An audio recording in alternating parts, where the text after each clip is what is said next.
So student आज हम लोग मेल रिप्रोडक्टिव सिस्टम के बारे में पढ़ेंगे। तो सबसे पहले देखो ये टेस्टिस। टेस्टिस क्या होता है? ये मेल सेक्स और सेक्स सेल को प्रोड्यूस करता है। ओके। और नेक्स्ट होता है स्पर्म डक्ट, जिसको वास डिफरेंस भी बोलते हैं। ये हर टेस्टिस में होता है, एक ट्यूब लाइक स्ट्रक्चर होता है, जिससे क्या करता है, जो स्पर्म होता है वो ट्रैवल करता है आगे। उसके बाद एसेसरी ग्लैंड होते हैं। एसेसरी ग्लैंड से हमारे 3 तरीके के फ्लूइड सीक्रेट होते हैं: सिमिनल वेसल्स, प्रोस्टेट और बल्बियुरेथ्रल ग्लैंड। ये हमारे फ्लूइड हैं जो कि स्पर्म को ले जाने में लुब्रिकेट करवाते हैं। आगे देखते हैं, हम लोग अच्छे से पढ़ेंगे उसको। अब पेनिस। पेनिस क्या होता है? जो ट्रांसफ़र करवाता है स्पर्म को फीमेल के रिप्रोडक्टिव पार्ट्स में। ओके। उसके बाद यूरेथ्रा होता है। यूरेथ्रा क्या होता है? ये इनसाइड द पेनिस ही होता है। Conveys the sperm received from the sperm duct. एक स्पर्म डक्ट होती है, भी आपको सारा बताते हैं। वहाँ से क्या करता है, स्पर्म को रिसीव करके यूरेथ्रा के थ्रू पेनिस में पहुँचाता है एंड देन आगे होता है प्रोसेस। आगे देखो ज़रा सा ये। अब सबसे पहला है टेस्टिस। टेस्टिस का आज हम लोग स्ट्रक्चर भी देखेंगे और लोकेशन वगैरह काफ़ी कुछ है। तो सबसे पहले लोकेशन ऑफ टेस्टिस कहाँ पर होता है? तो टेस्टिस को 1 मिनट पहले यहाँ पर देख लो। ये है मेल रिप्रोडक्टिव पार्ट, और इसमें ये ओव्यूल टाइप की जो 2 बॉल्स दिख रहे हैं, इनको हम लोग क्या बोलते हैं? टेस्टिस बोलते हैं। ओके। यही क्या नाम है, रिस्पॉन्सिबल होते हैं सेक्स सेल्स को प्रोड्यूस करने के लिए। ओके। आगे देखो। The two testes are properly called testicles are ovule organ which are contained in a thin walled sac called scrotum। ये जो टेस्टिस होते हैं, ये ऐसा नहीं होता है कि मेल की बॉडी के अंदर होते हैं, इनसाइड द बॉडी नहीं होते हैं, ये आउटवर्ड द बॉडी होता है। ये एक स्कॉर्टम होता है, एक तरीके पाउच बोल सकते हैं, उसमें ये दोनों टेस्टिस हैंग करे होते हैं। ओके। आगे देखो। उसके बाद इन द एम्ब्रियोनिक स्टेज, मैं इसको एक्सप्लेन कर रहा हूँ, आप लोग बुक से पढ़ते जाना, ठीक है। तो देखो, सबसे मेन चीज़ क्या होती है, जो एम्ब्रियोनिक, ऐसा नहीं है कि जो स्कॉर्टम है, स्क्रोटम है, वो जैम जब एम्ब्रियो बनता है, आपको पता होगा, जब स्पर्म एंड एग फर्टिलाइज करता है, देन वहाँ पर पहले फर्टिलाइज जाइगोट बनेगा एंड देन एम्ब्रियो बनेगा एंड देन जा करके बेबीज फॉर्म होते हैं ना। बट यहाँ पर क्या होता है, एम्ब्रियोनिक स्टेज में ही हमारा स्कॉटम फिल बनता नहीं है, ठीक है। बर्थ के कुछ टाइम पहले ही क्या होता है, स्कॉटम एब्डोमेन से बाहर निकलता है, पहले ही एब्डोमेन के अंदर ही होता है, ठीक है। बट कभी कभी क्या होती है, एक एब्नॉर्मल कंडीशन आ जाती है, जिसमें क्या होता है, जो हमारा स्कॉटम है वो एब्डोमेन से बाहर नहीं आ पाता है। तो उस केस में क्या हो जाता है, स्टेरिलिटी हो जाती है, इनकैपेबिलिटी टू प्रोड्यूस स्पर्म। तो उस केस में जो भी ऑफस्प्रिंग बनेगा वो मेल हो, तो वो क्या नाम है, आगे स्पर्म प्रोड्यूस नहीं कर पाएगा, यानी अब वो सेक्स सेल्स प्रोड्यूस नहीं कर पाएगा। ओके। अब आगे देखो, यहाँ पे टेम्परेचर का काफ़ी बड़ा है और इससे क्वेश्चंस निकलते हैं। तो पहली बात, थोड़ा सा एक याद रखना, स्क्रॉटम के ऊपर के क्वेश्चन निकलता है, ठीक है। और एबनॉर्मल कंडीशन के लिए भी क्वेश्चन निकलने के चांस होते हैं। नेक्स्ट देखो, temperature. The high temperature of the body does not, एक second, permit maturation of a sperm, but in the normal condition, being in a separate sex suspended from the body, the testes escape too much body heat। बात समझो, actual में है क्या, ये note भी मैं इसी में कंप्लीट करा रहा हूँ, आप अच्छे से सुनिएगा। तो यहाँ पर एक्चुअल में होता क्या है, बात ये है कि जो टेस्टिस होते हैं, उनका बाहर हैंग करने का स्कॉटम में रीज़न क्या है। तो रीज़न कभी कभी पूछते हैं, तो मेन चीज़ क्या है, जब सेक्स सेल्स प्रोड्यूस होते हैं, यानी अगर हम लोग बोले स्पर्म प्रोड्यूस होता है, तो स्पर्म प्रोड्यूस होने के लिए बॉडी का टेम्परेचर और जिस टेस्टिस का टेम्परेचर है, उनमें डिफरेंस होना चाहिए। यानी जो बॉडी का टेम्परेचर होगा वो थोड़ा सा ज़्यादा होगा as compare to the testis. अगर टेस्टिस में स्पर्म का फॉर्मेशन करवाना है, तो उस केस में उसका टेम्परेचर लो होना चाहिए, यानी अप्रॉक्स 2 to 3 डिग्री सेल्सियस हमारा टेम्परेचर कैसा होगा, लो होगा बॉडी से। नहीं तो क्या होगा, स्पर्म जो फॉर्म तो होंगे बट वो मेच्योर नहीं होंगे, वो ठीक तरीके से वर्क नहीं करेंगे और इनफर्टिलिटी होगी वहाँ पर, यानी जो एग सेल और स्पर्म रहेगा वो फर्टाइल नहीं कर पाएंगे, ठीक है। तो ये चीज़ होती है, इसी वजह से क्या होता है, स्कॉटम थोड़ा सा बाहर रहता है बॉडी के, ठीक है, मेल के रिप्रोडक्टिव पार्ट में। नेक्स्ट, इसमें एक और पॉइंट निकल कर आता है, ये जो स्कॉटम होता है ये रेगुलेट करता है, ठीक है। ये चीज़ें रेगुलेट करवाता है, कैसे, ये मूवमेंट करवाता है। जो स्कॉटम, जो पाउच है स्किन का, वो स्किन क्या करती है, या तो कॉन्ट्रैक्ट कर जाती है, रिलैक्स कर जाती है। तो कॉन्ट्रैक्ट जब करती है, जब उसका टेम्परेचर कम हो जाता है, कुछ ज़्यादा ही कम हो जाता है, तो वो बॉडी से हीट लेने के लिए वो क्या करती है, थोड़ा सा फोल्डेड होना शुरू हो जाती है। और जब बॉडी का टेम्परेचर, टेस्टिस का टेम्परेचर, मतलब अगर हम लोग बोले बॉडी का टेम्परेचर ज़्यादा है, तो उस केस में टेस्टिस होती हैं वो फॉल करना शुरू कर जाती है, यानी थोड़ा सा हैंग करना शुरू कर जाती है, लूजन हो जाती हैं। तो ये पॉइंट्स आप लोग अच्छे से पढ़ेंगे इसमें से। अब उसके बाद देखो स्ट्रक्चर ऑफ टेस्टिस, क्वेश्चंस निकलते हैं इससे, बट बहुत ज़्यादा बोर्ड्स में नहीं आए, बट आने के चांस होते हैं। रिप्रोडक्टिव सिस्टम से सबसे ज़्यादा मतलब अगर हम लोग बात करें फिगर बेस्ड क्वेश्चंस आते हैं, तो आपको फिगर तो खास करके दिमाग में रखना चाहिए, ठीक है। अब आगे देखो ज़रा सा यहाँ पे अगर हम लोग बात करें स्ट्रक्चर ऑफ टेस्टिस, तो each testis encased in a capsule which is internally partitioned into 15 to 20 tubules. Each sorry tubules कह रहा हूँ, लोब्यूल्स। ईच लोब्यूल्स कंटेन्स, अब ये थोड़ा सा एक बार अपना बुक में चेक करना, 15 की जगह उसमें आई थिंक 200 टू 50 के समथिंग दिया होगा, तो जो आपकी बुक में दिया है वाला डेटा इसको मानिएगा, ठीक है। उसके बाद देखो सेमिनिफेरस टिब्यूल्स। सेमिनिफेरस टिब्यूल्स क्या होता है, जहाँ पे स्पर्म का प्रोडक्शन होता है, और इस जो प्रोडक्शन है स्पर्म का जो प्रोड्यूस हो रहा है, उस प्रोसेस को हम लोग क्या बोलते हैं, स्पर्म मेटाजेनेसिस। ये याद रखना, वन वर्ड क्वेश्चन बनता है। उसके बाद इंटरस्टियल सेल्स क्या होते हैं, which are packing tissues between the coil of the, एक सेकेंड,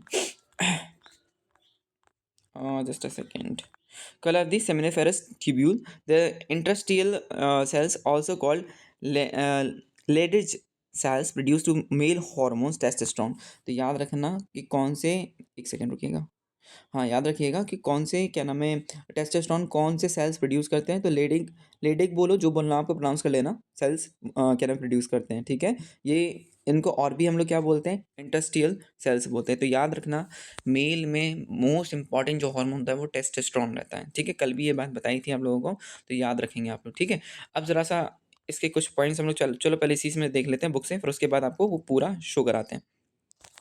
चलो डायग्राम ही देखो, ये है टेस्टिस का, क्या नाम है, क्रॉस सेक्शन एरिया है। तो टेस्टिस में ये क्या होता है, देखो कॉइल लाइक स्ट्रक्चर दिख रहा है, ये कॉइल लाइक जो स्ट्रक्चर दिख रहा है, इसको हम लोग क्या बोलते हैं, सेमिनिफेरस ट्यूब्यूल्स।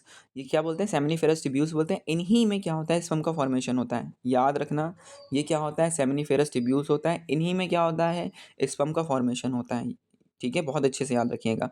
दूसरा क्या होता है, ये हमारा, ये जो ये जो आपको स्किन टाइप दिख रहा है ना, ये इसी को हम लोग क्या बोलते हैं, स्कॉटम बोलते हैं, जिसको मैं पाउच बोल रहा था कुछ टाइम पहले, तो आपको याद रखना है।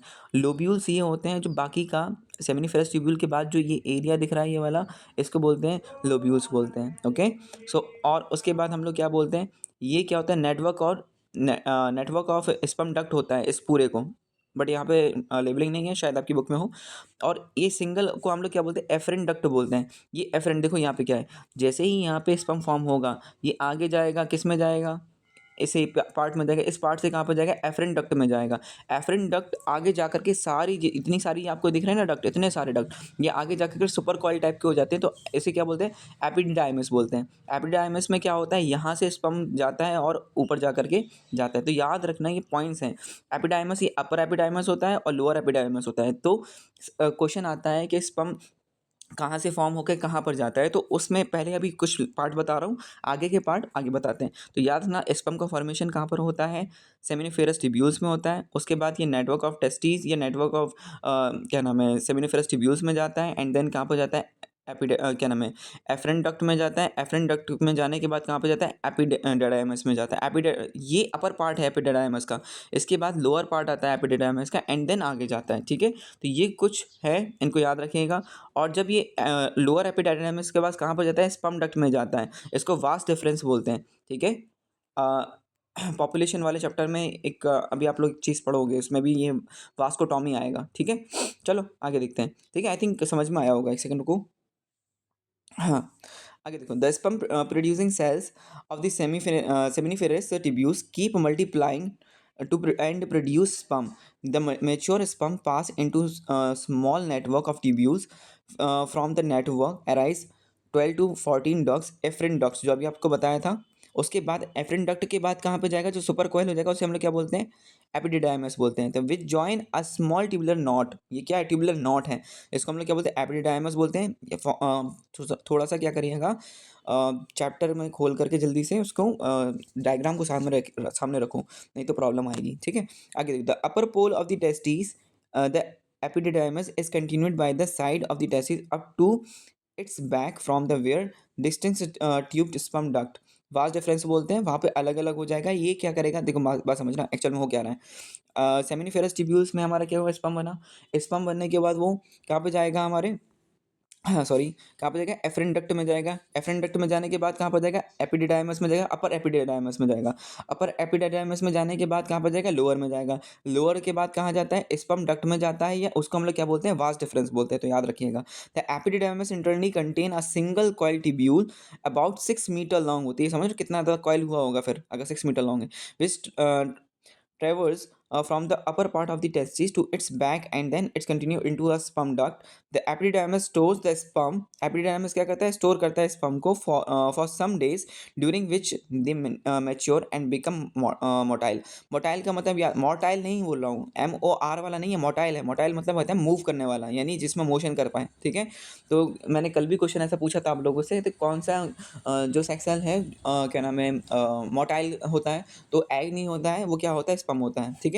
अब देखते हैं स्पर्म डक्ट। स्पर्म डक्ट को और क्या, स्पर्म डक्ट को और क्या बोलते हैं, वास डिफरेंस बोलते हैं, याद रखना, ठीक है। ये पॉइंट्स काफ़ी काम के हैं आपके। तो क्या बोला, the sperm duct from each testis travel upward into the abdomen, abdomen की तरफ जाएगा, passing through an inguinal canal. The inguinal canal originally is the one which allows the descent of testes along with their ducts, blood vessels, nerves, ये सारी चीज़ें करता है। ये आप लोग पढ़ लेंगे, ठीक है। मैं आगे बता रहा हूँ। The two sperm duct loop over the ureters of their side come together and join the median duct or urethra at back of the urinary bladder. और रुको ज़रा सा एक डायग्राम दिख जाए, मैं आपको शो करा दूँ इसको, नहीं तो ऐसे समझ में नहीं आ पाएगा।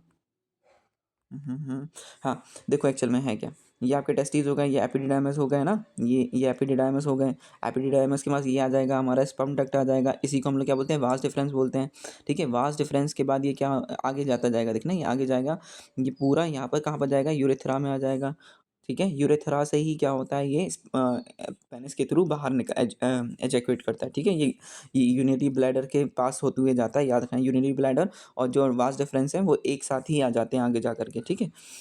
आगे देखते हैं, तो थोड़ा सा डायग्राम को देखते चलना, नहीं तो वो प्रॉब्लम करेंगे कहीं ना कहीं, ठीक है। अब देखो, अच्छा मैंने एक पॉइंट बताना भूल गया था, रुको रुको रुको रुको रुको रुको रुको रुको रुको।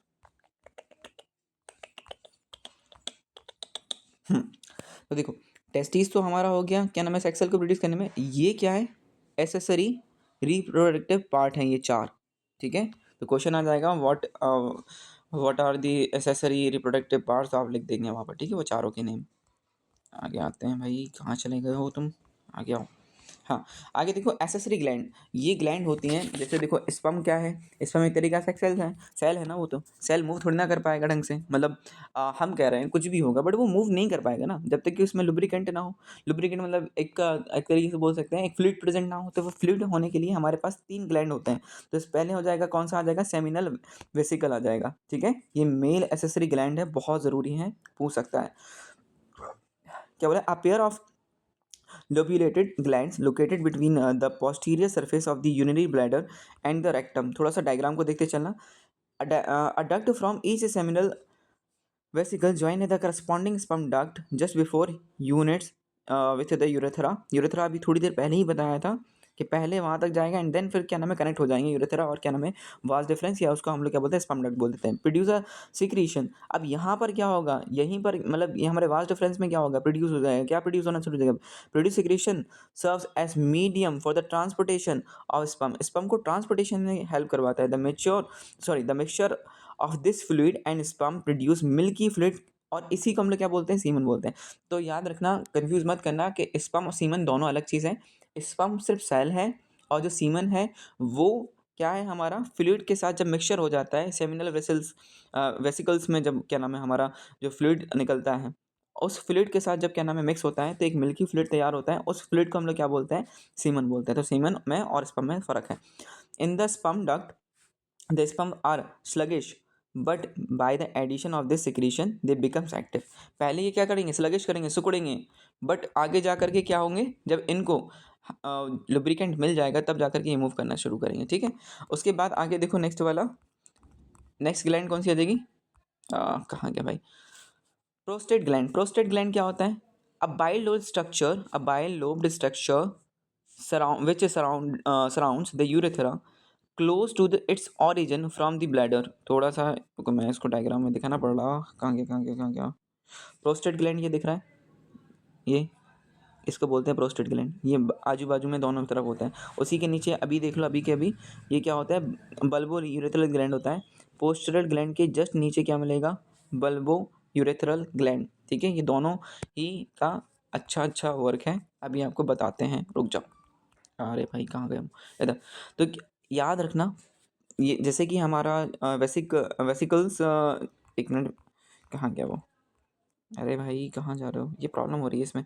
सेमिनल वेसिकल्स जो फ्लूइड है ये क्या कराता है, लुब्रिकेंट प्रोड्यूस करवाता है ना, सेल को जो स्पर्म है उसको मूव करवाने के लिए। वाइल अगर हम लोग बात करें प्रोस्टेट ग्लैंड की, तो ये क्या कराता है, एल्कलाइन सिक्रीशन कराता है। क्यों कराता है, क्वेश्चन निकलता है।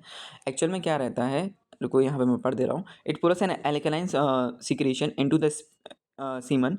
सीमन बोलेंगे, अब स्पर्म नहीं बोलेंगे, ठीक है। As it passes through the urethra, जब ये यूरेथ्रा से निकलता है, यूरेथ्रा भी आपको ऊपर दिखा चुके थे, यूरेथ्रा से ही निकलता है जब स्पर्म, तो उसके सॉरी सीमन, तो उस केस में यहाँ पर क्या होता है, एल्कलाइन सिक्रीशन होता है, यानी बेसिक नेचर उसमें मिलेगा सीमन में।